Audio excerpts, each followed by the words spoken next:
restrictions it required.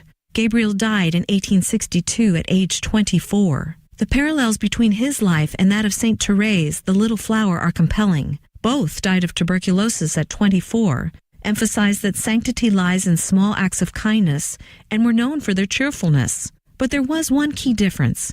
Therese left behind her autobiography, The Story of a Soul. Shortly before he died, Gabriel discarded notes he had been keeping on his spiritual life.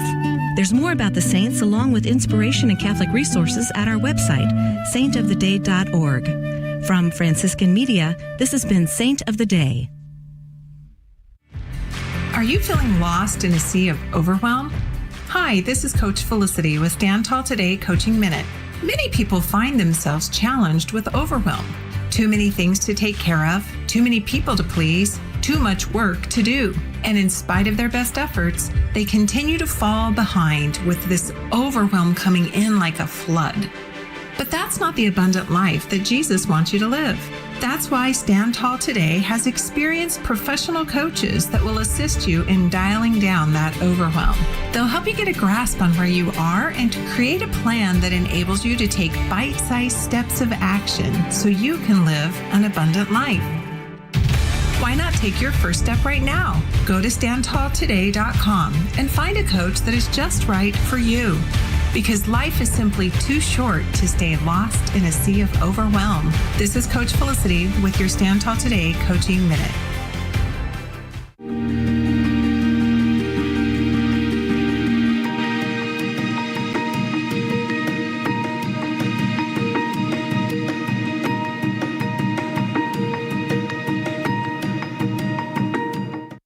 This is Joe McLean, and you're listening to the Station of the Cross, proclaiming the fullness of the truth with clarity and charity. Heard around the world on your Android and Apple mobile devices. Go into the world and tell every man that you meet, there is a man on the cross. A Catholic Take. What you need to know right now. A bold synthesis of inspiration and information. Keeping you up to date on the news and issues from a courageous Catholic perspective. A Catholic Take with Joe McLean starts now. Praise be to Jesus Christ. Welcome back to A Catholic Take, a bold synthesis of information and inspiration. I'm your host, Joe McLean. So good to be on with you. Praise be to God. It is Ember Week. Congratulations. The first week in Lent is Ember Week, which means you get to get some more fasting opportunities in this week. So I'm going to be telling you more about Ember later this week. So stick around for that. Going to have a great lineup of guests for you this week, to include Joseph Pierce is going to be on the program later this week. I'm very excited about it, actually. So a lot of great programming headed your way. But today on the program, all you need is love. Will love win? Well, that's a question we're going to be asking at 15 past the hour in light of the fact that Bishop Georg Bätzing is pushing for blessing of same-sex unions in Germany this week. What would be the Catholic response to that? What's a Catholic take on all of that? What is love is the question of the day. I'll tell you about that and read an article to you out of Crisis from Father John Perricone at 15 past. 30 past the hour, Aid to the Church in Needs. Edward Clancy is going to be on the program. Let's catch up on what happened in the aftermath of the big earthquakes that have taken place in Turkey and in Syria.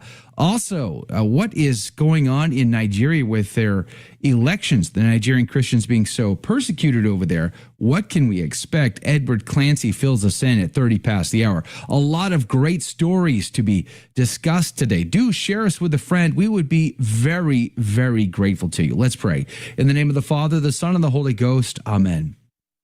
Remember, O most gracious Virgin Mary, that never was it known that anyone who fled to thy protection, sought thine intercession, was left unaided. Inspired by this confidence, I fly unto thee, O Virgin of Virgins, my mother. To thee do I come, before thee I stand, sinful and sorrowful. O Mother of the Word incarnate, despise not my petitions, but in thy mercy hear and answer me. Amen.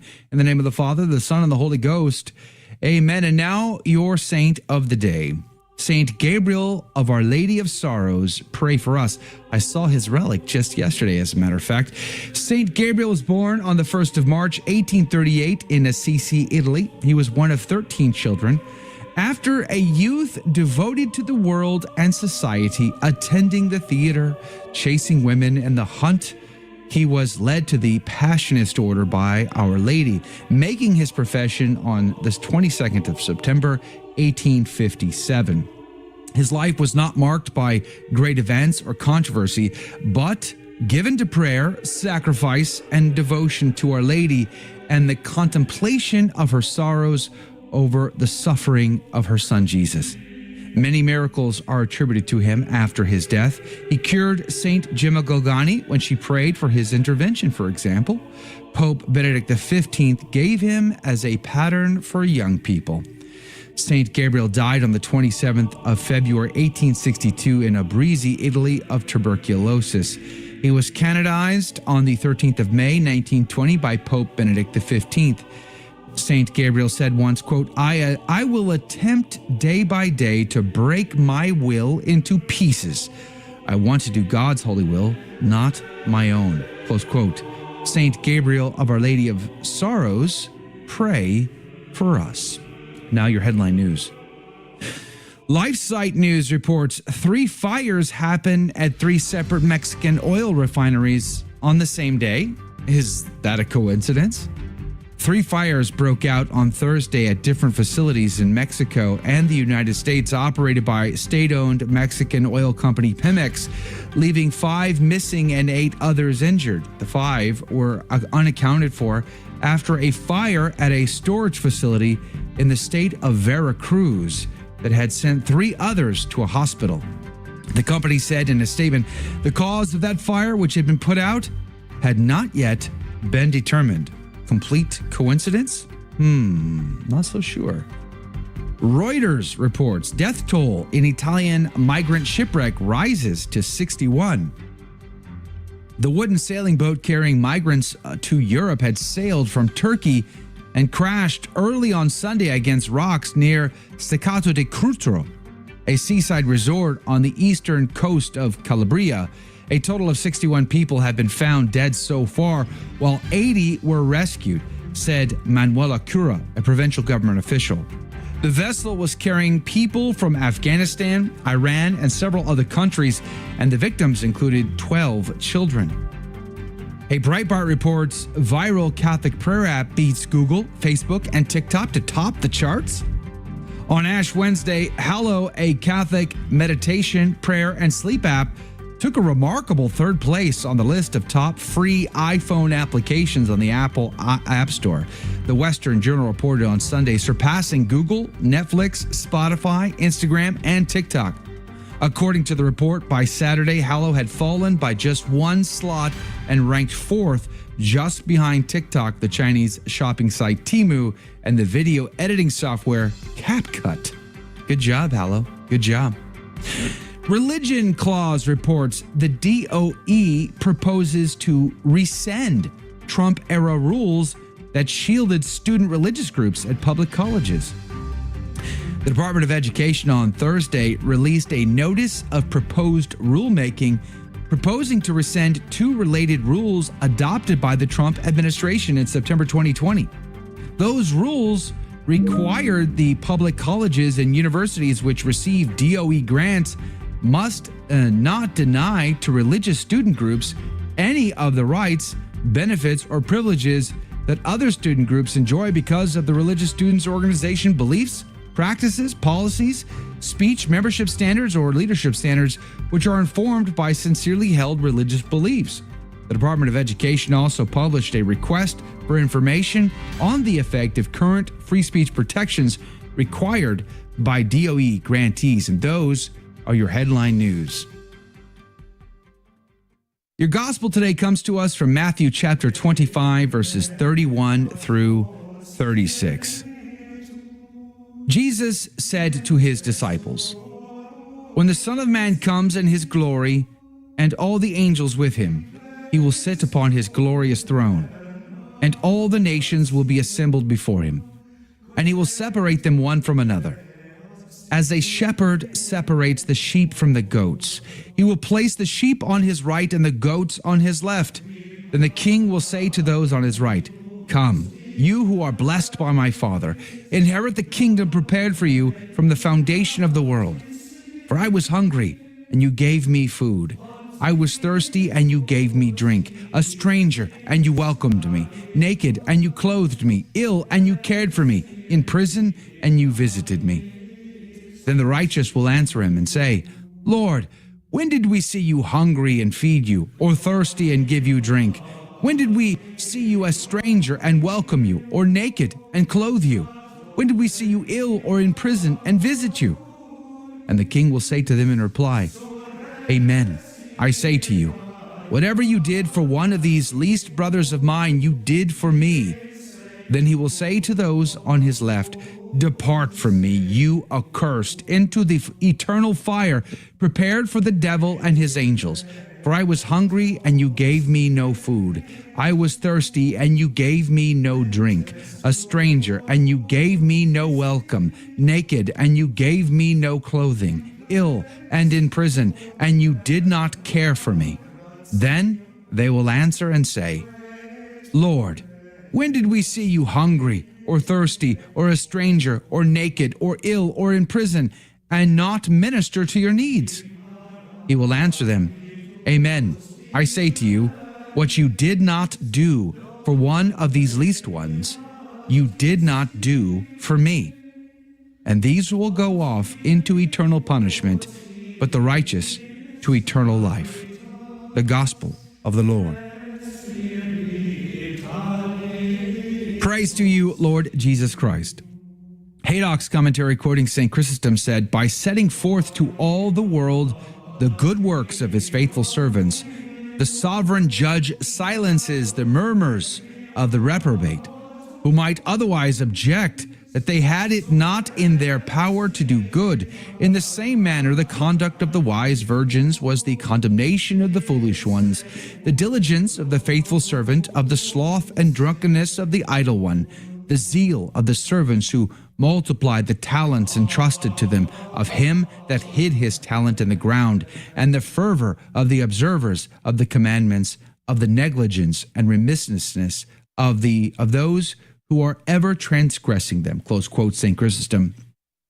These works of mercy, says St. Austin, prevail towards life everlasting and to the blotting out of former sins. St. Austin goes on to say in his 33rd sermon, he brings a beautiful reason why the kingdom of heaven is bestowed solely upon the works of mercy and eternal damnation for the neglect of them, vis-a-vis, because, however just a man may be, still he has many failings to atone for, on account of which the kingdom of heaven might be justly denied him.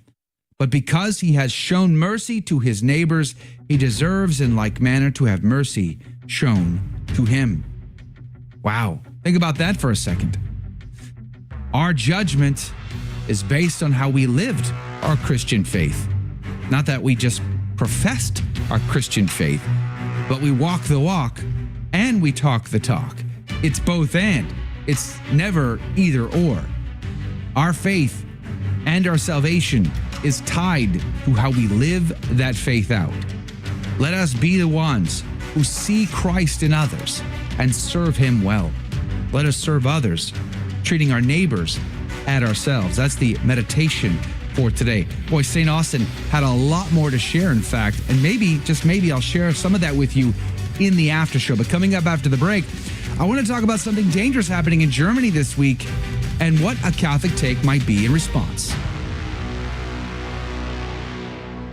Many Christians are familiar with the story where the Pharisees bring a woman caught in adultery to Jesus and try to test him for charges against the law of Moses. Jesus had been showing all sorts of mercy that was unusual to them, eating with sinners and tax collectors, driving demons out of Gentiles, and even curing people on the Sabbath. They thought they could trap him, but Jesus bent down and began to write on the ground. We can assume he was writing out their sins. He then said, "Let the one among you who is without sin be the first to throw a stone at her." And in response, they went away one by one. Jesus then said, "Has no one condemned you?" then neither do I condemn you.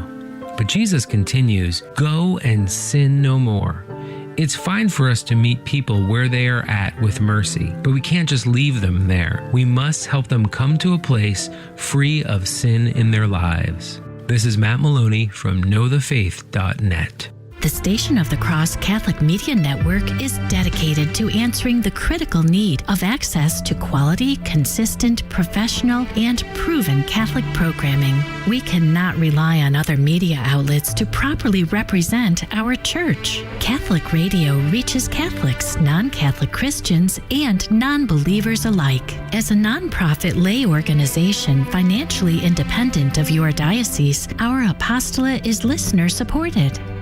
As part of our efforts to teach the beauty of our faith, we're broadcasting a special educational lesson every Wednesday called Lessons in Latin. I'm Canon Bourgeois, a priest of the Institute of Christ the King, Sovereign Priest. These mini teachings break down the history of the various parts of the Holy Mass. You can hear Lessons in Latin on Wednesdays at approximately 5:15 a.m., 3:45 p.m., and 9:40 p.m. Eastern Time. That's Lessons in Latin Wednesdays at 5:15 a.m., 3:45 p.m., and 9:40 p.m. on the Station of the Cross Catholic Media Network.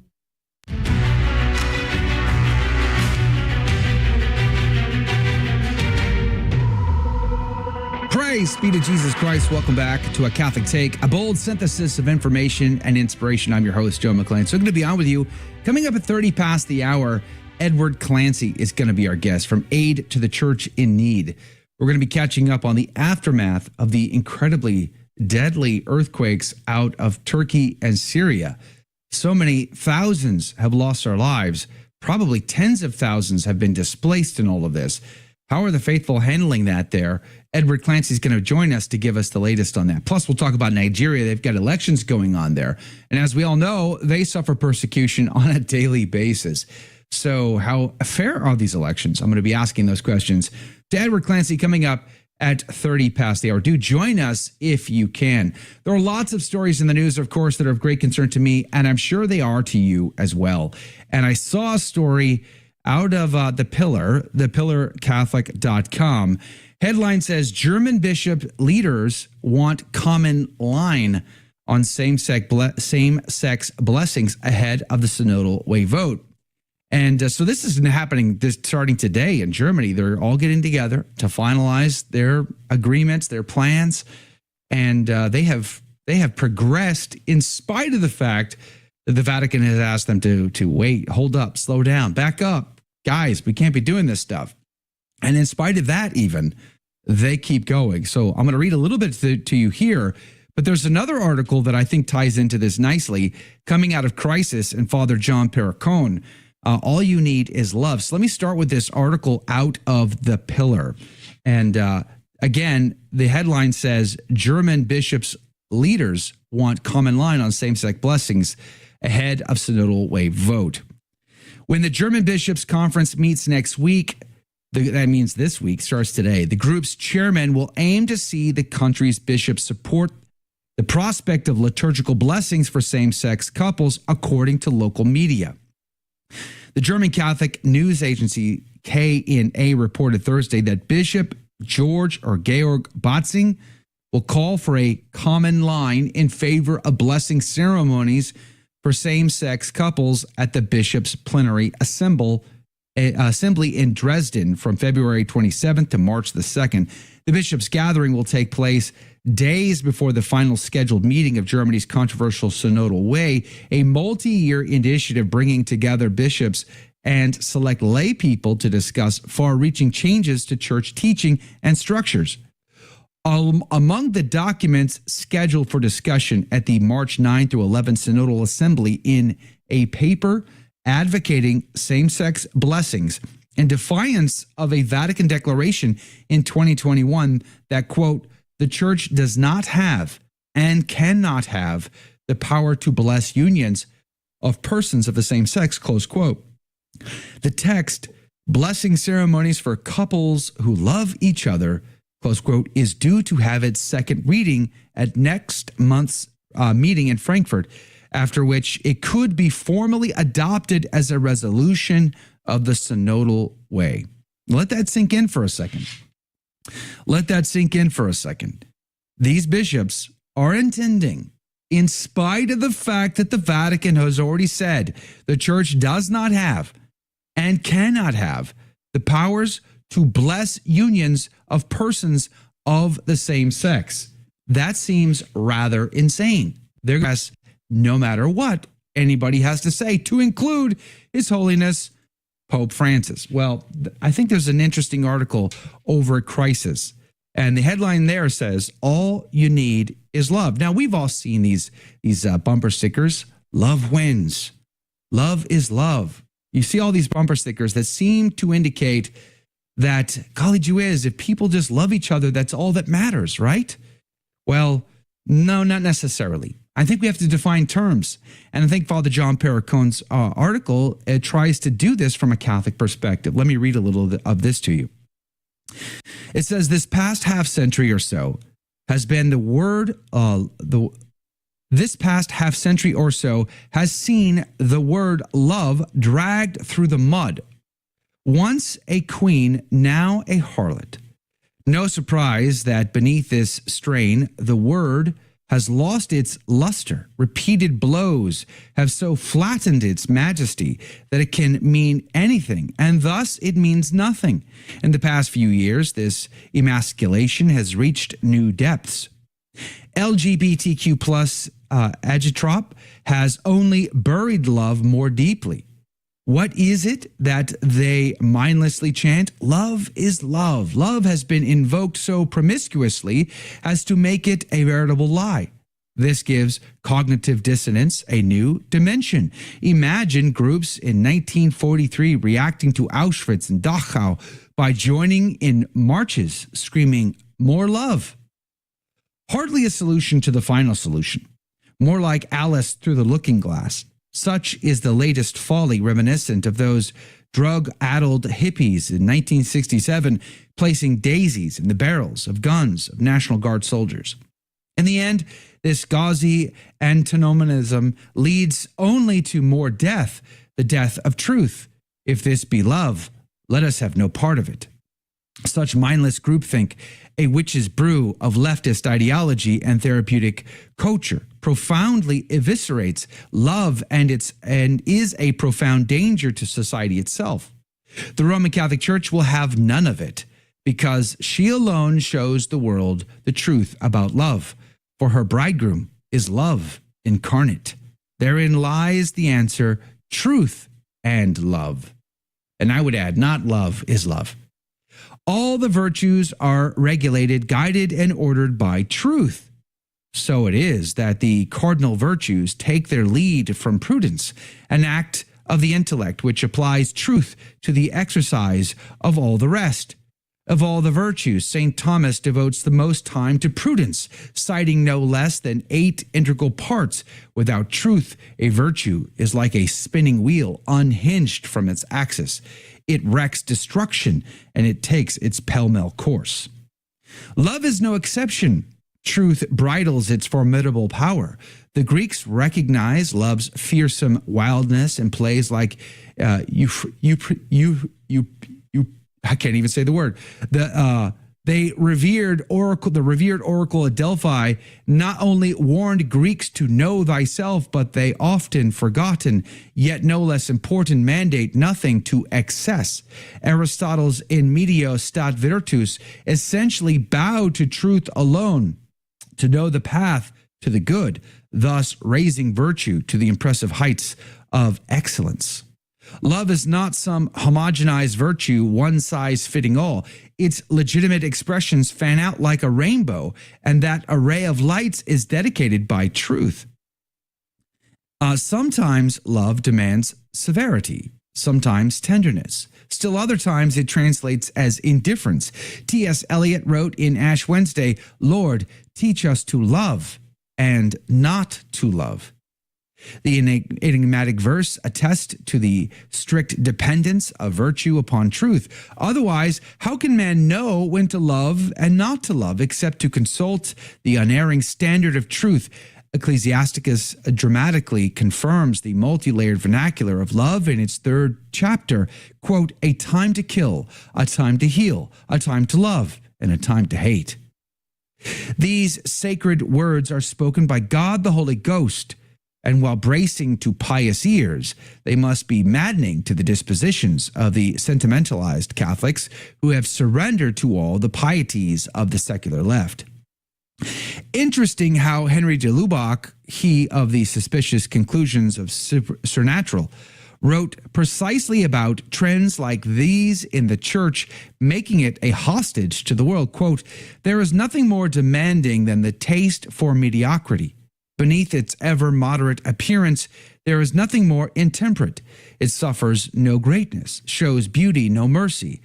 When the ecclesiastical world is worldly, it is only a caricature of the world. It is the world, not only in greater mediocrity, but even in greater ugliness." Close quote. War, for instance, is an act of love for the injured parties of the aggressor to be able to live in peace. Chesterton declared, the, quote, "soldier goes to war not because he hates the enemy in front of him, but because he loves those he has left behind him," close quote. Penalties for crimes. These are acts of love for those who might be victimized by the incursions of the miscreant, to say nothing of the miscreant himself. Or, more according to the mind of St. Thomas, they are a loving redress of the fabric of common good torn by the unjust. Paternal punishment of their children is love's act, securely building the foundations of character. A student's failing grade stings, but it is a teacher's act of love, not only to the student's future successes, but a tribute to the demands of truth. In a way, it is all but love dressed in the clothing which truth demands. Chesterton put his characteristically deft finger precisely on the problem when he wrote in Orthodoxy, quote, "The modern world is full of old Christian virtues gone mad. The virtues have gone mad because they have been isolated from each other and are wandering alone. Thus, some scientists care for truth, and their truth is pitiless. Thus, some humanitarians only care for pity, and their pity, I'm sorry to say, is often untruthful," close quote, Chesterton. Malcolm Muggeridge undoubtedly read this text when he wrote about the inhumanity of the humane in a 1978 New York Times editorial. Humanism without truth does indeed become inhuman because truth has ceased to be its compass. Today's young guerrillas call for love as an answer to the rigidities of the moral law. Tragically, some of the highest-ranking hierarchs in the church take delight in mimicking them. Truth takes the world as it is, not as we wish it would be. From there, it fashions strategies that truly serve the ends of love, though reaching it not by naiveté's straight line. Love is seldom a straight line. Straight lines are only for tyrants. It is not an accident that St. Bernard of Clairvaux summons the Second Crusade, St. Joan of Arc leads the armies of France, and Catholic chaplains ready men's souls for war. Those closest to God know best love's splendidly refracted shafts of light. When love is carefully encased in truth, it radiates peace. Men scale the heights of perfection and societies prosper. Without truth, love is a silk noose strangling the soul of men and squeezing the life from society. Flannery O'Connor slices through the hardened caprice of our post-Christian age with chilling logic. Quote, "If other ages felt less, they saw more, even though they saw with the blind, prophetical, unsentimental eye of acceptance, which is to say, of faith. In the absence of this faith now, we govern by tenderness. It is a tenderness which long since cut off from the person of Christ is wrapped in theory. When tenderness is detached from the source of tenderness, its logical outcome is terror. It ends in forced labor camps and in the fumes of gas chambers." Close quote, Flannery O'Connor. And that's about the end of Father John Perricone's article over at the Crisis magazine. What's the bottom line here? The bishops in Germany could wish all they wish for love to be loved, for love to win. But in reality, love is a person. It's Jesus Christ. He is truth itself. He says, I am the way, the truth, and the life. And no man comes to the Father but by me, in John chapter 14. And truth is living and breathing now. We can't just decide what it means when we want to. We'll be right back. Do you love listening to the Station of the Cross on your car radio, but sometimes find yourself driving outside the listening area? Never miss another minute of your favorite show. Download the iCatholic Radio app so you can listen anywhere in the world 24 hours a day. The iCatholic Radio app is available for your phone in the Apple Store or for your Android phone in Google Play. Visit thestationofthecross.com for more information. Each weekday from 10 to 11 a.m. Eastern, the Station of the Cross brings you Mother Miriam Live. We are not to be discouraged. We can walk around angry. We have a right to be angry. We have a right to righteous anger. We have a right to be upset. But I tell you what, we do not have a right to. We do not have a right to lose hope. Tune in from 10 to 11 a.m. Eastern for Mother Miriam Live on the Station of the Cross and our free iCatholic Radio mobile app. Hello, this is Steve Gleason with your 1-minute tool for Catholic evangelism. Here's the question. Should churches have a structure of hierarchy? Your average non-Catholic evangelical church would say, no, not needed. Why? Each church or denomination should be autonomous and choose their own way of governing. Well, that's wrong. Hierarchy engenders pride and ego. Same as false humility. What works in Tulsa may not work in Paris. Let's not forget that Jesus and his church cross international boundaries. So my Catholic friend, here's your toolbox for evangelism. Natural reason, the Bible, and the church. Natural reason says all social and legal institutions necessitate certain human boundaries and designated leadership. Religion is not exempt. The Bible, St. Peter, St. James, John, and Paul's letters show clear standards of jurisdiction and authority with ramifications if ignored. And the Catholic Church says St. Peter was given a chair, and from that authoritative chair, the Holy Spirit was promised to lead the chair till Christ comes. That is safe and that is right. This is Steve Gleason with Catholic Questions Live.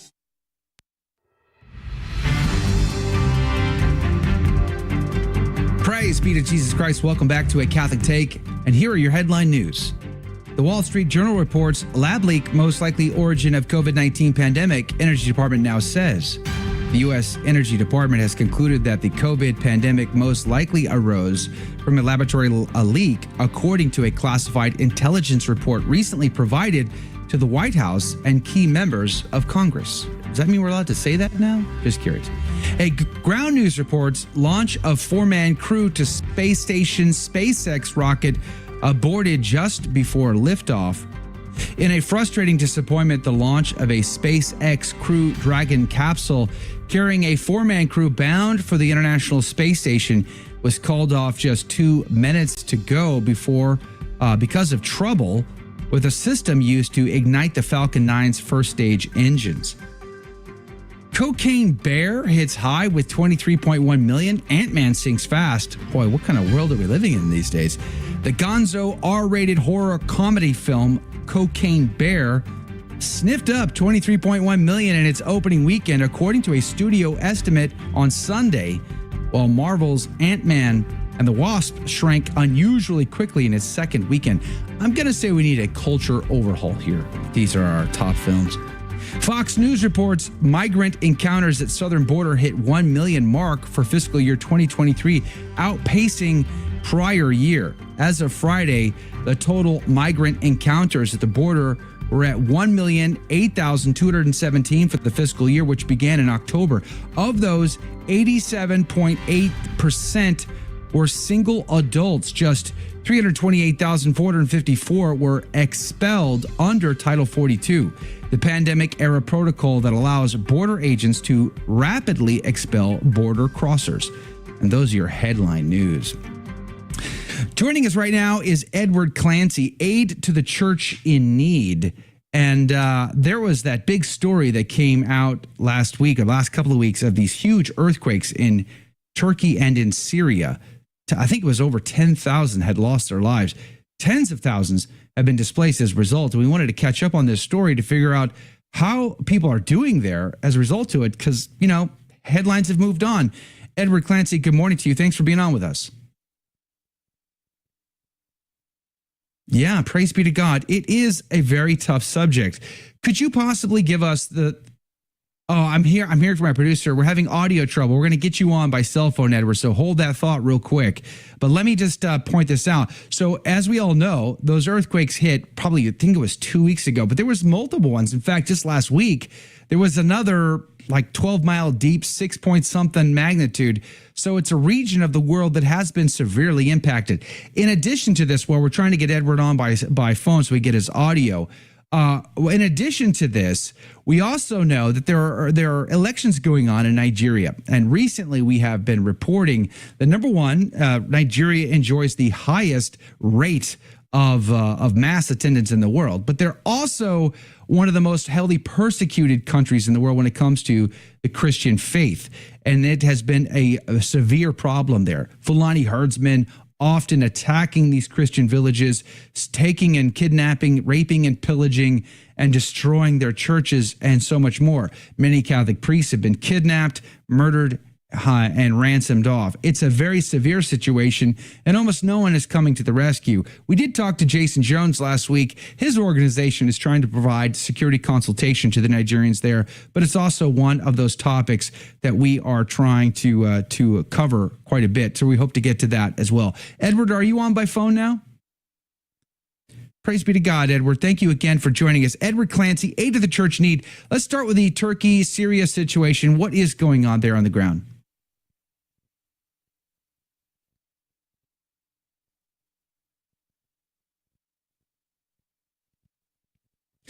Edward, forgive me. I'm sorry, but my producer's telling me that your audio is still not coming through. We need to get you on by cell phone or by phone. Jacob, if you could call him on his phone and put his phone line through, that'd be great. We're trying to get Edward Clancy on right now to get him on by phone. And as soon as we get the clear, we'll have Edward on. But we're covering these stories out of the East there because they've moved on from the headlines. I mean, how many people have to die before we pay attention for more than about a 24-hour news cycle? And unfortunately, more than 10,000 have perished in the Turkey and Syria stories. So we're definitely trying to cover this story today. All right, Edward, I'm told you are good to go now. Edward, sorry about that mix-up. You were saying? No problem. I was saying that the numbers in Turkey and Syria are actually much greater than the 10,000 that you mentioned. It might be more than 50,000. They estimated that over 6,000 structures where people live and work have been destroyed, and tens of thousands of more might be destabilized because of the earthquake. In fact, there were 2 earthquakes on the same day of over 7, and then obviously a week ago there was an earthquake of 6.3 or 6.4. So the area is very unstable, and unfortunately this is an area, especially in Syria, where Aid to the Church Need is concentrating our work, that has been beset by, in kind of this order, civil war, attacks of ISIS, COVID, the collapse of the economy in Lebanon, which has directly affected Syria, and now these major earthquakes. So unfortunately, for the Christians in Syria, it is a very difficult time. I wonder how much aid they're getting. I wonder how much help they're getting. Because like I was saying a minute ago, we've passed through these news cycles and everybody just seems to move on. There's so much talk of World War III in the headlines these days between Russia, China, and NATO forces that I don't think too many people are paying attention. Are they getting the necessary help that they need? Well, we're definitely helping. Aid to the Church in Need and local churches have set up places where people can receive aid. And the problem in Syria has been because of, the financial restrictions, because of the sanctions against the Assad government, and because of the civil war, there's not one set area where, distribution can happen. There's not necessarily safe distribution points and roads. And because of this, it's made Syria a little bit more difficult to provide aid. But as you always say, praise be to God, the church is there. And because the church is there, we see them enable the help to get to the people that need it most, as St. John Paul II talked about subsidiarity. The people closest to the problem know the best solutions, and they are providing it. Aid to the Church Need immediately after the the earthquakes happened, we connected with 3 different groups that we work with, and we established some support for about 2,500 families in the Aleppo region. And we're working through the Mecharists, who are a group of Armenian Catholic monks, the Franciscans, and the Institute of the Incarnate Word. And these 3 communities are helping us, or we're helping them to distribute aid. And so what we have is a 3-tiered approach. The first is immediate emergency humanitarian aid. The second will be what's going on concurrently with the first, is that there will be an assessment of all the buildings and structures where Christians live and work, and their schools and churches, to see about their stability and what might be needed to help them to rebuild. And then the third will be to rebuild and help them to get back into their homes, because what we learned from Iraq was we don't want temporary shelter. Temporary shelter will mean that the Christian community will disperse and likely leave. The other thing is that these institutions there are very dominated by, the NGOs, the international NGOs, who lean heavily towards the Muslim community. And therefore, there's a possibility that the Christian communities might be left out or might be on the sidelines, and therefore would give even more reason for Christians to leave the area. And that's something we don't want, and they don't want. So what can people do to help in this situation? Is there financial contributions that are needed? Are food and clothing needed? Where would they go? What would they do? Well, financial help is the best. I know a lot of people are doing drives for food and clothing. What we've found is that when you have these types of activities, especially if there is still an economy on the ground, there are Christian businesses there that can supply and support their own people. But obviously, because of the devastated economy, they can't do it without people, providing them something. So what we do is we buy through the local church and the local communities, and therefore help to sustain the community by also sustaining the economy, because you don't want to create a dull community where everybody is just accepting support from the outside, because then you crush the means by which the community can rebuild itself. So that's the best way of support. The second thing, obviously, is to continue to pray for them. We have to realize that Syria, which is just below Turkey, has maintained its Christian community, whereas Turkey at one point was 30% Christian, probably about 125 years ago. It's now under 2%. And Syria, even through all of these different activities and all of these problems, has maintained a Christian presence. They were as much as 10% probably beginning middle of this century, and currently they are probably under 5%. And we don't want them to go the way of Turkey and have such a small Christian community that there's only sort of a historic reference to them.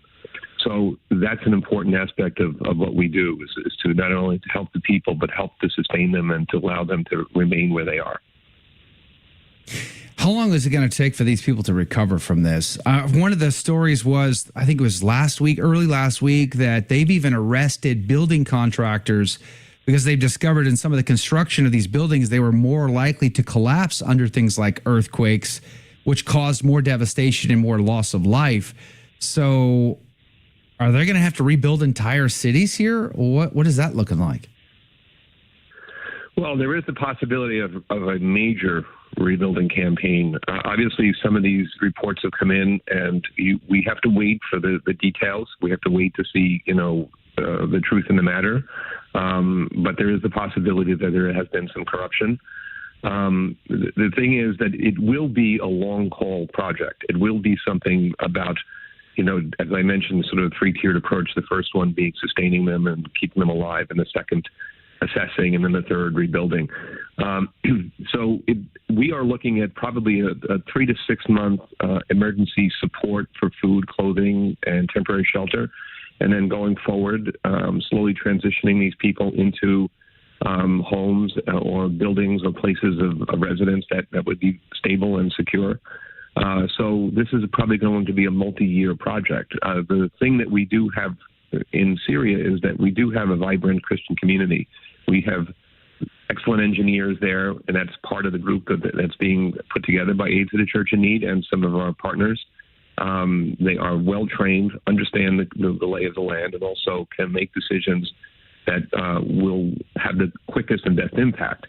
So it will be a long project, but I think that the church there is ready for the task.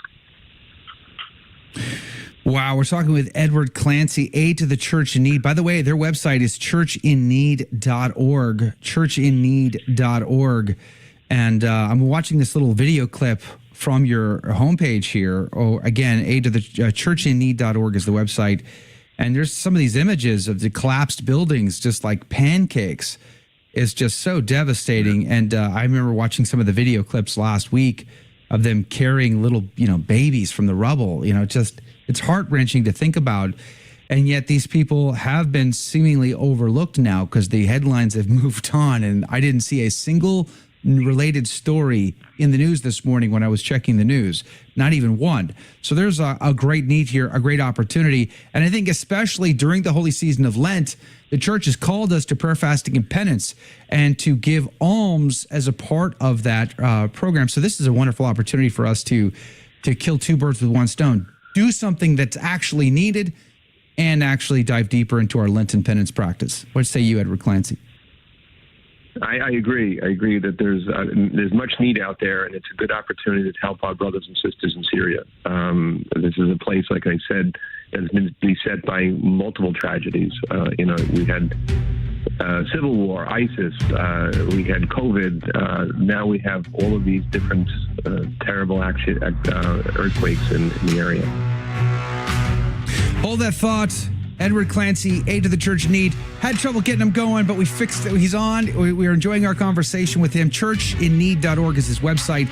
But I want to, after the break, talk about Nigeria. It's one of those stories that I like to bring up as frequently as I can because nobody pays attention to what happens in Nigeria. I mean, it's just unfortunate, and they get persecuted all the time. But they have elections going on there. So what's the story behind the elections? Can they be trusted? Are they working out? What's going on with the Christians there that are suffering deeply every single day? All of that with Edward Clancy and Aid to the Church in Need is coming up right after this quick break. Do us a favor and share us with a friend. We would be very, very grateful. A Catholic Take. We'll be right back. This is Franciscan Media's Saint of the Day for February 27th. Today we celebrate Saint Gabriel of Our Lady of Sorrows. Brushes with serious illness, as well as the early death of his mother and his favorite sister, prompted today's saint to believe that he was called to religious life. He entered the Passionist Novitiate in 1856, taking the name Gabriel of Our Lady of Sorrows. Ever popular and cheerful, Gabriel sought to be faithful in little things. His spirit of prayer, love for the poor, consideration for the feelings of others, and his personal penances impressed everyone. As he prepared for the priesthood, Gabriel's superiors had great expectations, but after only 4 years of religious life, he developed tuberculosis. He patiently and quietly bore the painful effects of the disease and the restrictions it required. Gabriel died in 1862 at age 24. The parallels between his life and that of Saint Therese, the Little Flower, are compelling. Both died of tuberculosis at 24, emphasized that sanctity lies in small acts of kindness, and were known for their cheerfulness. But there was one key difference. Therese left behind her autobiography, The Story of a Soul. Shortly before he died, Gabriel discarded notes he had been keeping on his spiritual life. There's more about the saints along with inspiration and Catholic resources at our website, saintoftheday.org. From Franciscan Media, this has been Saint of the Day. What you're offering and giving to me, you deserve to get back because you're offering more than I can give. I learned so much through the Stations on the Cross. I listen to the radio station daily, and I absolutely love it. I was attending the chapel and places like that, and through your programs, I was able to find out how other Protestants had come back into the Catholic Church. God bless the Station of the Cross. Donate today at thestationofthecross.com.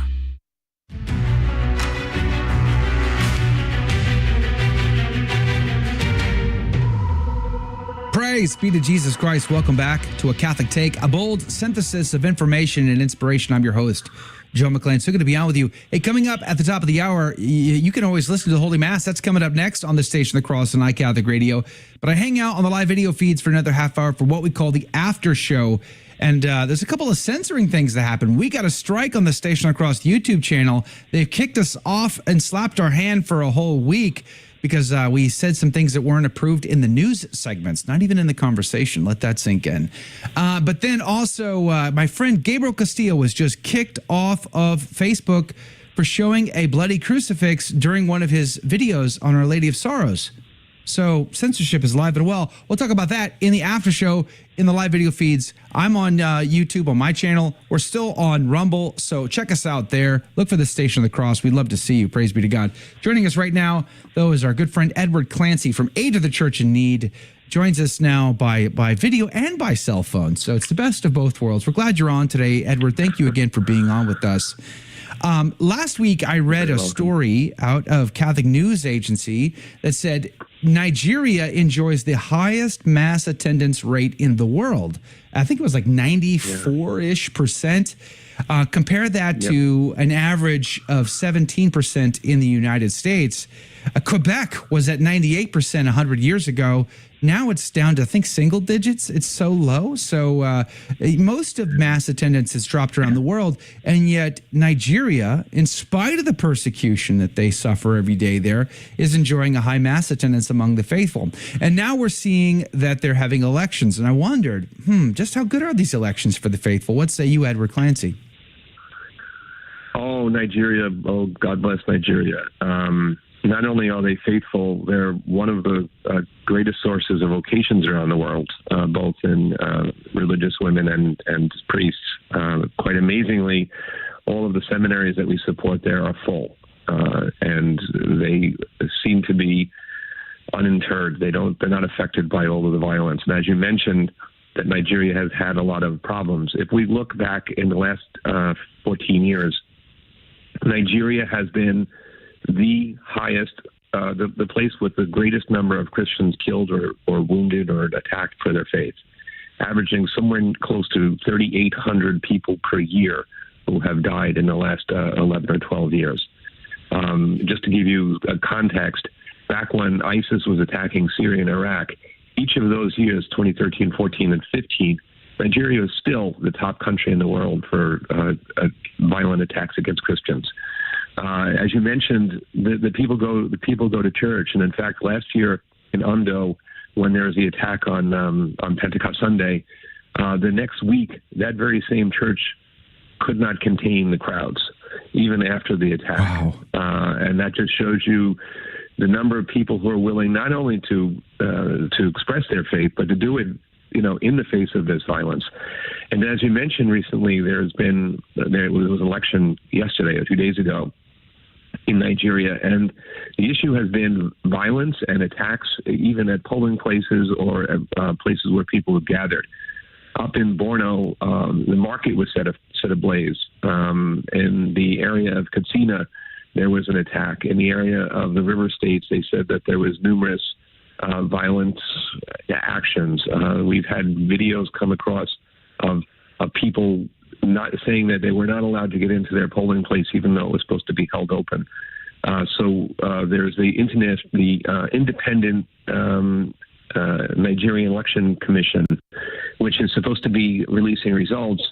And they conveniently said that there were problems in upscaling, as they called it, because they were going from state elections to national elections. And in that process, they said there are sometimes hitches in this process. But even though they should have been prepared, they've not been able to report as they promised. And of course, the people on the ground are very wary of what's happening there. And there's four major candidates for president, and one of them, Peter Obi, is a prominent Catholic in the Labour Party, and he has a good chance. Meanwhile, in the APC, or the All Progressives Congress, which is the Congress that Buhari is a member, Tinubu, who is the major candidate, has already guaranteed victory, and he said it would be a resounding victory. Of course, that could just be electioneering and just bravado. But there are a lot of people in Nigeria right now that are very skeptical about how this is being run. Why does the West not care more about what happens in Nigeria? I mean, what we see this ongoing corruption there. We see ongoing persecution of Christians there. And I know that there are groups, Aid to the Church in Need being among the most prominent ones, that do raise alarm. But for the most part, we're sending billions and billions and billions to Ukraine. And what do we send to Nigeria? We don't send tanks. We don't send missile systems. We are sending, believe it or not, there's a $1 billion deal for armament to be sent to the government there. And that's one of the things that is being sent or supposed to be sent. And there's been a push in Congress and among the people saying to hold that off and have it contingent upon, certain reforms and guarantees for not only legal reform, but for protection. Nigeria has about a split between Muslim and Christian communities, about 47 or 48% of each. And yet it would seem as though there's a push to make the Christians a minority, even though they aren't. So the reasons why I think that there's a lot of underhanded dealing behind the scenes, the United States 4 years ago, designated Nigeria as a country of particular concern in the area of religious freedom. The current administration removed that designation, even though the violence against Christians and religious communities has gone up. And yet they were told that Nigeria does not meet the legal definition of a country of particular concern. So at the beginning of this month, in February 1st, Chris Smith, a congressman from New Jersey, introduced a resolution to ask for a special envoy for the Lake Chad region, including Nigeria, to designate Nigeria as a country of particular concern, which would have certain ramifications when it comes to trade deals and other things. Some political pressure could be put. And thirdly, that all future dealings with Nigeria would be scrutinized in this respect, that there would be a way of looking at what's going on there, and for our interaction with them to have some diplomatic pressure. The other thing is the country is United Kingdom, who has a great connection with Nigeria, have also dropped the ball. They have not supported what's going on, not supported the people in Nigeria. So it's sort of an international effort of non-help. An international effort of non-help. Wow. They've really put together a lot of smart minds to figure out how not to help these poor Nigerians. And it kills me because every time we see another story of Fulani herdsmen that are raping, pillaging, and attacking, kidnapping, selling off their daughters. I mean, as a father and as a husband, how powerless must they feel? And yet it still blows my mind away that they're still among all the Catholics around the world.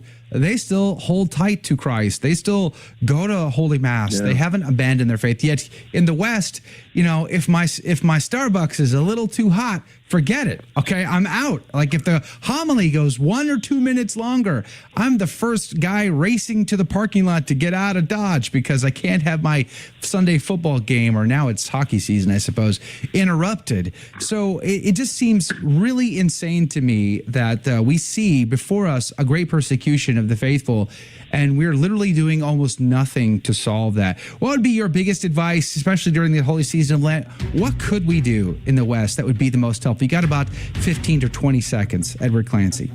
Well, visit our website. We will be featuring Nigeria during Lent because of what's going on there. And I would say that pray for the Nigerian church. They are a vibrant community that we really rely on, both for vocations and for spiritual support. All right, Edward Clancy, churchinneed.org. You should consider contributing to their mission.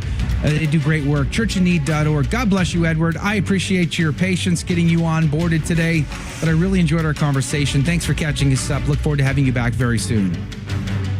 Thank you, Joe. It's always good talking to you. All right, praise be to God. Coming up, the Holy Mass starts at the top of the hour for those listening on radio and iCatholic radio app. Praise be to God. But if you can join us in the after show, I want to share with you a couple of censoring stories for us and for our good friend. All that and more. God love you. God bless you. We'll see you tomorrow.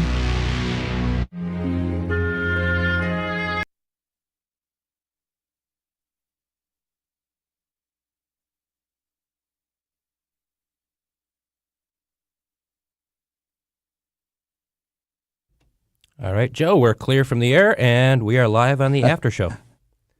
All right, we're in the after show. Now, I don't know. I'm going to try this. I'm going to try. So, Edward, be patient with me because, you were a guinea pig today, Edward. It's not your fault. It's totally our fault. Yeah. No, you were great. Now, the audience can't hear you at the moment. We're on the after show. And leave us right now. If for those watching live, do me a favor, hit the comment box and let us know where you're watching from.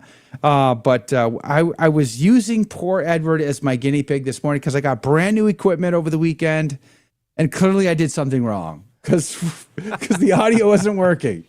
Edward was very gracious to jump on by phone, and we were able to get that finally working. So I'm going to try something that could mess up Buffalo, which is our mothership, but I'm going to try it nonetheless. I'm going to hit routing. And I'm going to hit this button right here, and I'm going to go main mix. I'm going to see if Buffalo may get a reverb there. Edward, can you say something? I can. There you go. See? Highly educated, highly trained Edward Clancy, everybody. He can say. It was me. I did it. It was. I just sat here and spoke. Now, if you can hear Edward, please leave a comment. Let me know that you can hear Edward okay. But you should be able to now. My problem is I'm only as smart as like a box of tacks, and that's about the extent of it. And so I've got a mothership thing developed here, and and it looks good. Does it? Yeah. I don't know about that.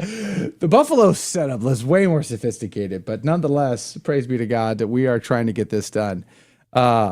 Which image of Our Lady is in the background? It's okay. So that is Our Lady of Victory. That is an antique we found at a store. Okay. No, actually, take that back. There's a cool story about this antique. This is a Station of the Cross, also an antique that my friend Jesus Robles lent to me because we're part of the Station of the Cross Catholic Media Apostolate.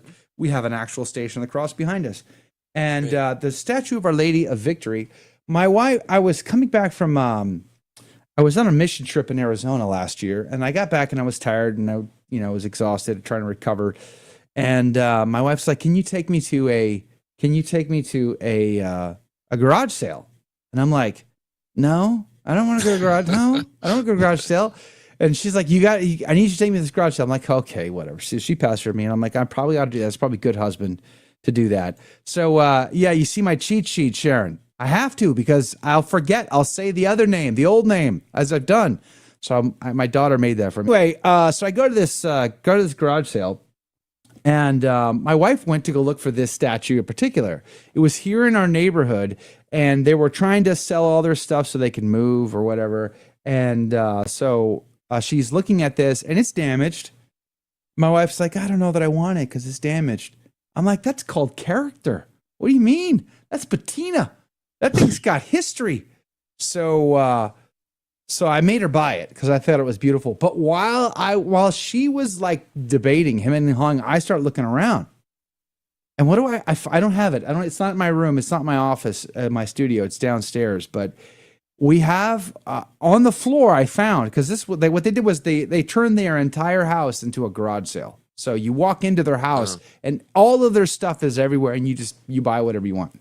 So on the floor in like what would be their dining room was a giant family Bible. I mean, like this thick, huge, massive.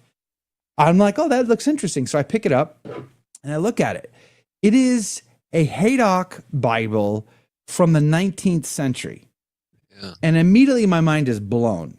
And it's dedicated to an Irish family who got married and immigrated to America in 1853. They lived in Massachusetts for 10 years, and then they lived in New Bedford, in fact, a place I've been to many times, and then they moved out to Joliet, Illinois in like 1860s. And in the Bible, they list their marriage date, their kids. They list like they lost one of their children, I think in the 1890s, they list that. And so I brought it home, I bought it for like $20. Like $20. They sell for hundreds of dollars on eBay, but I got this one for like $20. And I was so enamored. My whole family was so enamored. We were just going through every single page because like we would find like a leaf, like an actual leaf placed in amongst the papers. And we were just like, this is a story of this family. And And I asked the lady I bought it from, I'm like, where did you guys get this? Oh, my late husband bought it at an antique store. And then that sort of, I kept thinking about this Bible, and I'm thinking, why would this family heirloom, they either bought it and brought it from Ireland, or more likely, they bought this Bible as a anniversary present for their wedding anniversary some years later in Illinois, because the binder, because inside the binding, it's like a hard bind. It's like it's really old, and inside the binding is a label where you can see that the binder was in Illinois. So Haydock was a priest. His brother was kicked out of seminary, but the two brothers publisher, and Haydock writes the commentary. So they published the Haydock Catholic commentary in Bible in the early 19th century. The brother publishes it, and Haydock writes the commentary.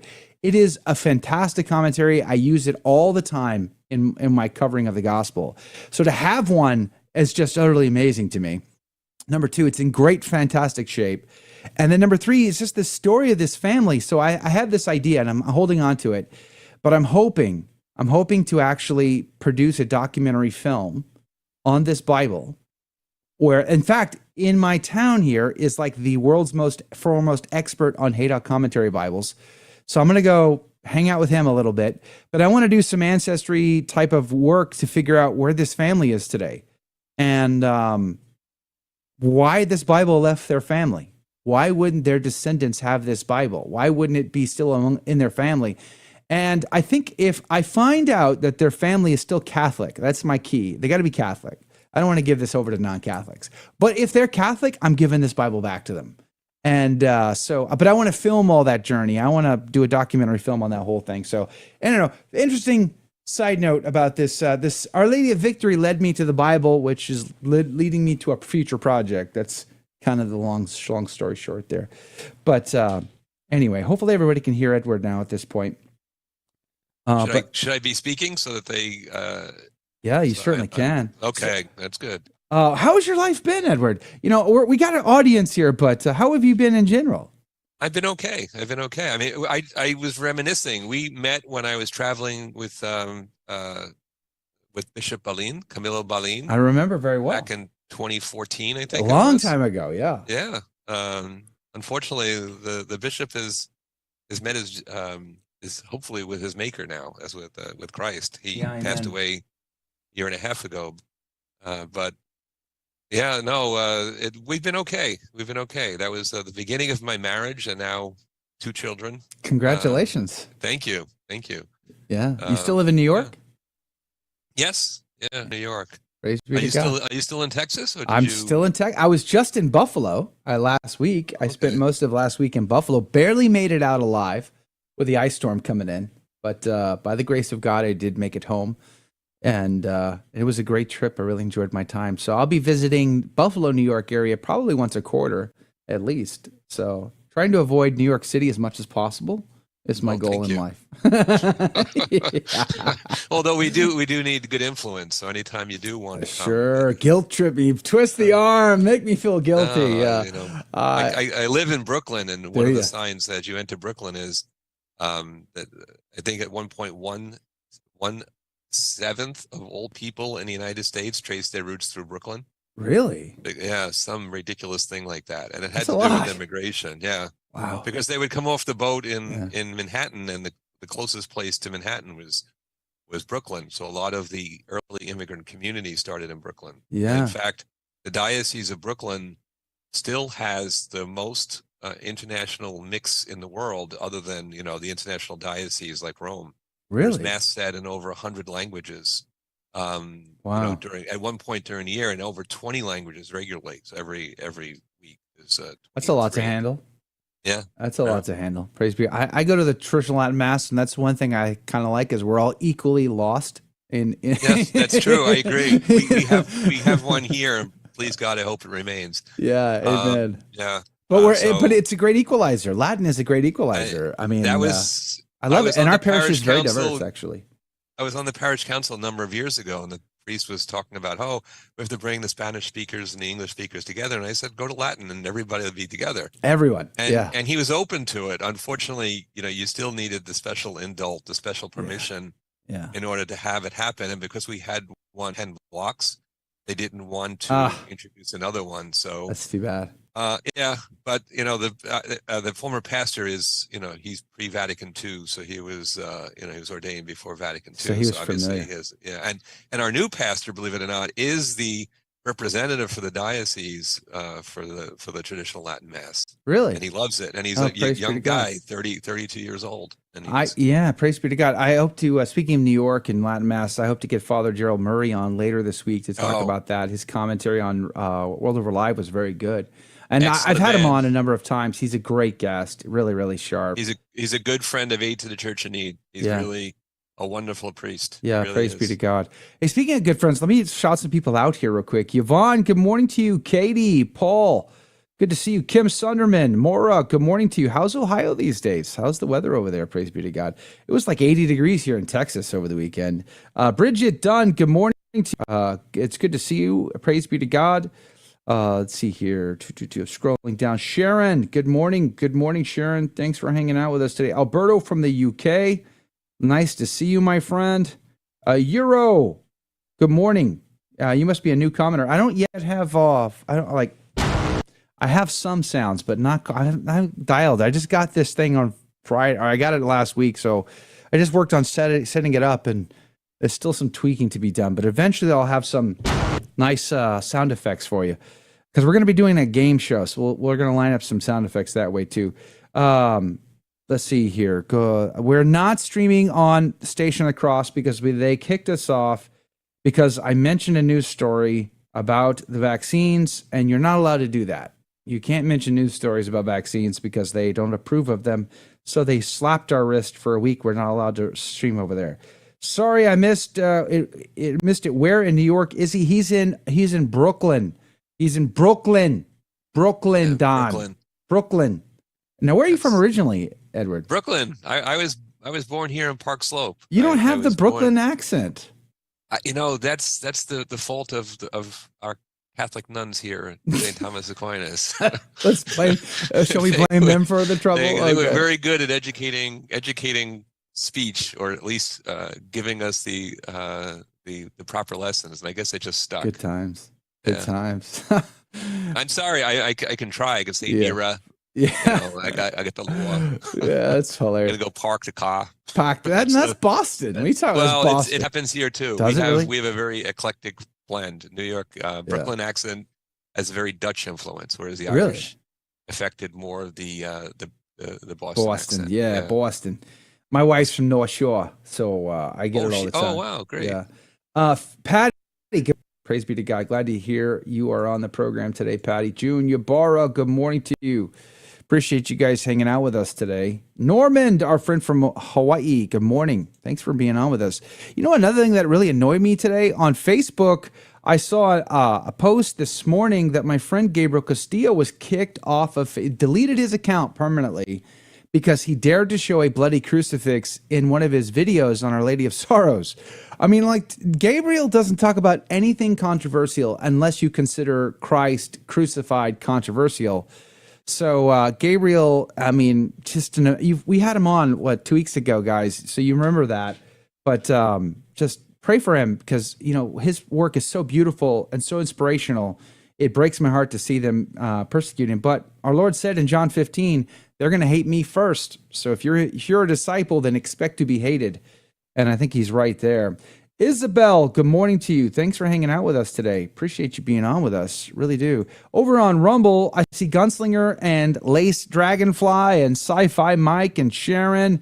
Good morning to you. I think Brick Wall is over there as well. Let me see who's on the Telegram group this morning. By the way, did you guys join our Telegram group? I made sure I put the link to the email list there for you in the chat last week.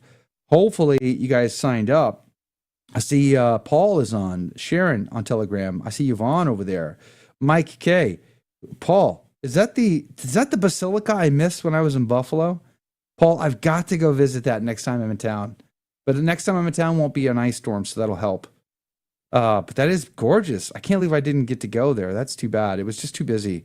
I wasn't able to make it, but I want to because that looks gorgeous. Damon, good morning to you. Praise be to God. Thanks for all joining us today. Hey, let me know in the chat box, what did you guys think of the extra camera angles that I was going for? Like this top one, I get to look at Edward. Like, this looks great, doesn't it? Let me know what you think. Hopefully that all worked out. I was trying to switch, think, talk, all act at the same time, while at the same time having audio problems. So sometimes that doesn't work in our favor, but let me know what you guys thought about it. Gunslinger says, I had heard of a baby rescued from the rubble that was still attached to the mother by umbilical cord. I didn't know that.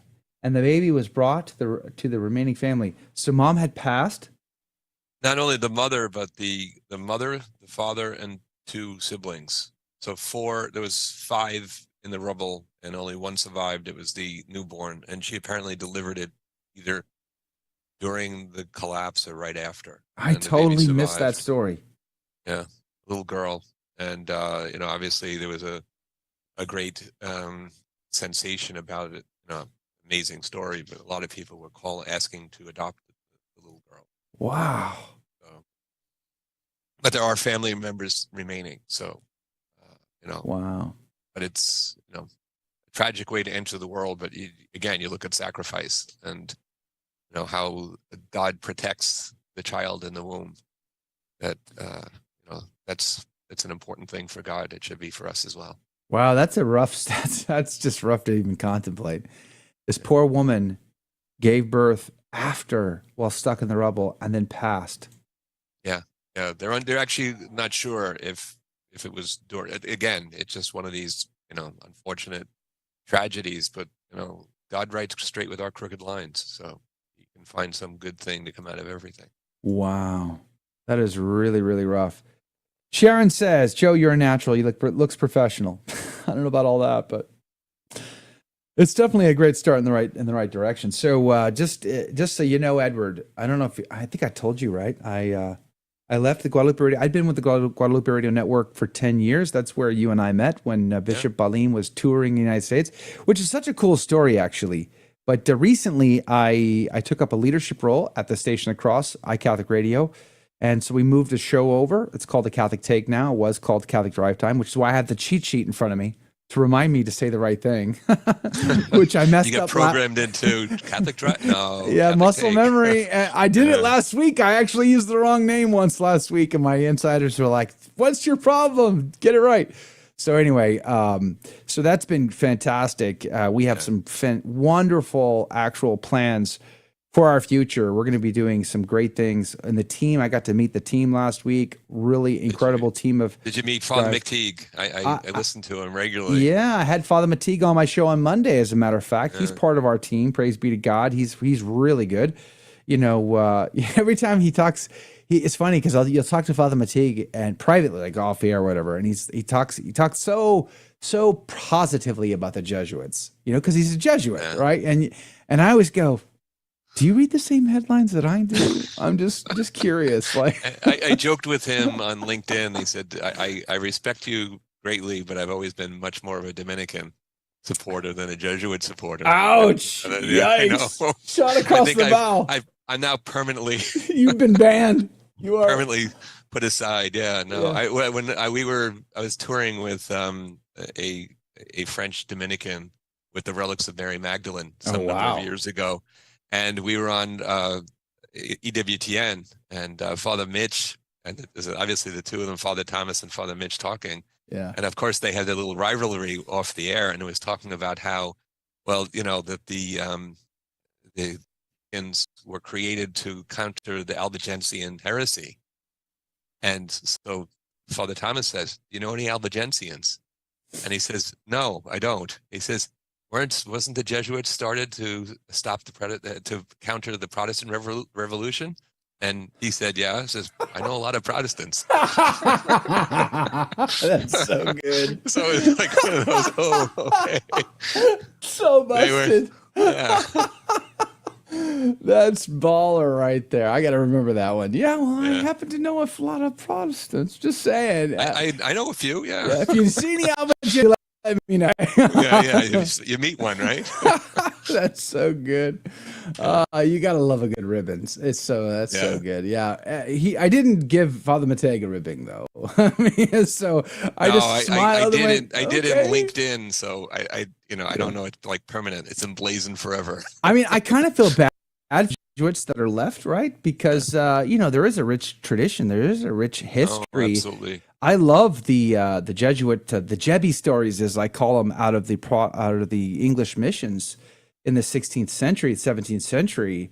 A Hunted Priest is a fantastic book. Edmund Campion by Evelyn Waugh is a page turner. I mean, you can't put it down. Saint Philip of Arundel, fantastic. I mean, there's so many incredible saints out of that, and it was the Jesuits who were running it all. And do you know the story of the island off in Japan?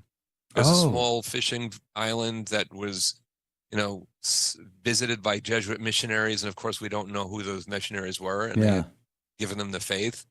And then hundreds of years later, people returned. Wow. And when missionaries went to visit there and a priest was visiting, as soon as they saw a man with a collar, they brought out the elements for a mass. Oh, they had kept the faith alive without a missionary, without a priest. Yeah. For generations. Yeah. And they literally presented it to him to say the first mass in over 250 years or something. And it was a Jesuit missionary who had taught the faith there. And just to show you that it stayed alive in a small fishing village island, hundreds of years, even after the persecution, because the persecution of the Christians in Japan was bloody. I mean, they really try to eradicate every remnant of Christian faith.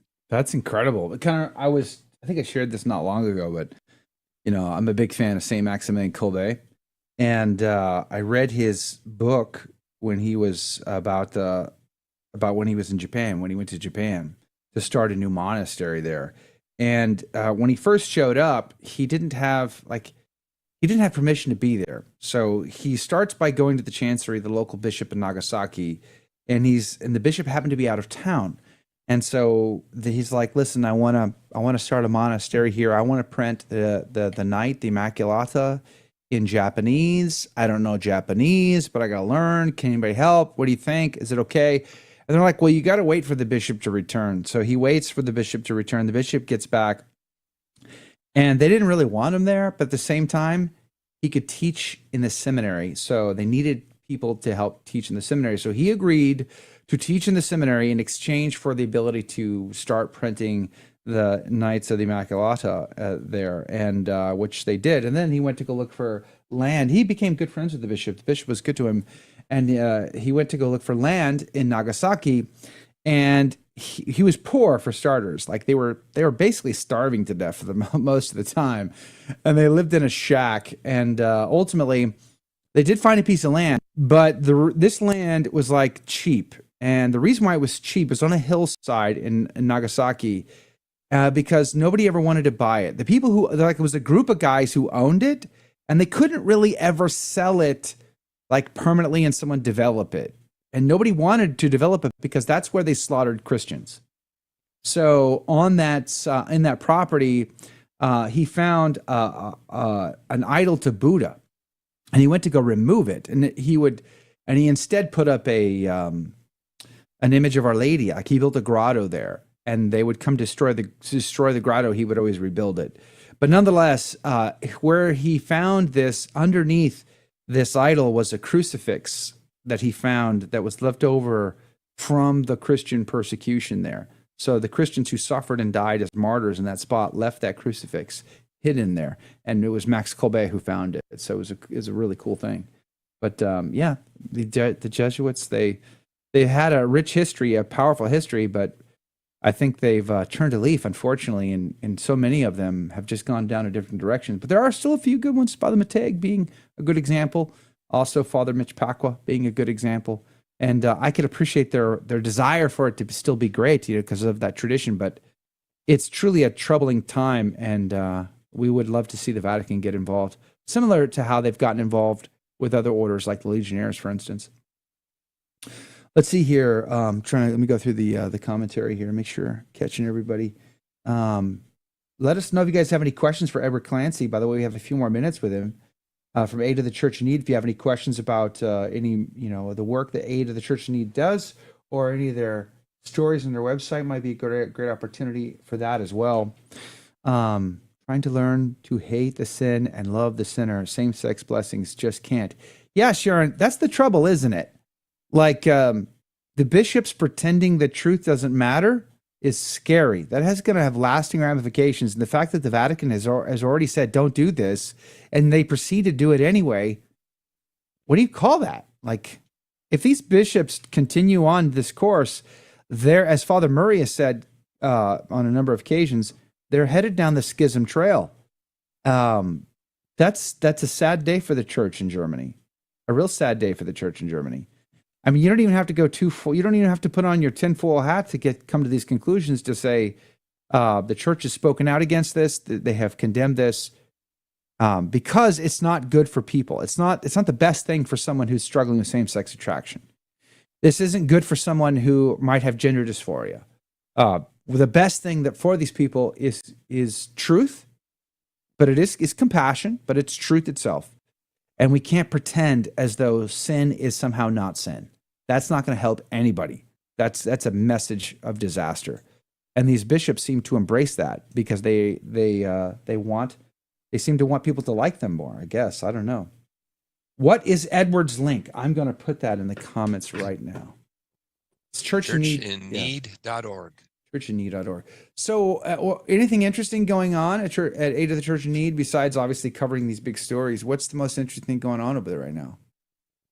Well, the issue for us is that our necessity, unfortunately, whenever I am asked to speak to anyone, it's always about some tough subjects. It's always about, what's going on in Nigeria, what's going on in Syria, what's going on in some part of Asia, something, China and such. And it's always a difficult time. But I'd have to say, for me, it's always being introduced to incredible heroes, these people who work on the ground to help people regardless of the circumstances. I mean, we've talked about Nigeria and how the faith is blossoming even under fire. Yeah. And I'm reminded by, I know I've gotten to know some incredible priests and nuns who work in places like Nigeria. And, there's a Father Joseph Bature Fidelis up in Borno, in Maiduguri, the birthplace of Boko Haram. And he started a rehabilitation center dealing with the effects of Boko Haram and some of the terrorist groups. And I would invite your viewers to go visit our website and read the story of Mariabu, I'm sorry, I don't remember her family name, who was taken as a captive of Boko Haram when she was 7 years old and spent 9 years as a captive and escaped. Wow. And, we have a short testimony of hers. And this young woman now is 16 years old, and you can imagine spending 9 years as a young girl, a little girl, with Boko Haram and what happened to her. Just telling her story. Another woman is Janata, who was brutalized as well. I mean, she didn't spend so long a time in captivity, but nonetheless, she watched her family killed in front of her. That's the kind of stuff. I know you were talking about getting banned on YouTube and Facebook and things like that. Yeah, we had that happen last year where our Facebook posts were squashed, that we weren't allowed to do any sort of promoting of our message. And it was because of stuff related to a publication we put out called Hear Her Voice, which was about the violence against Christian women around the world.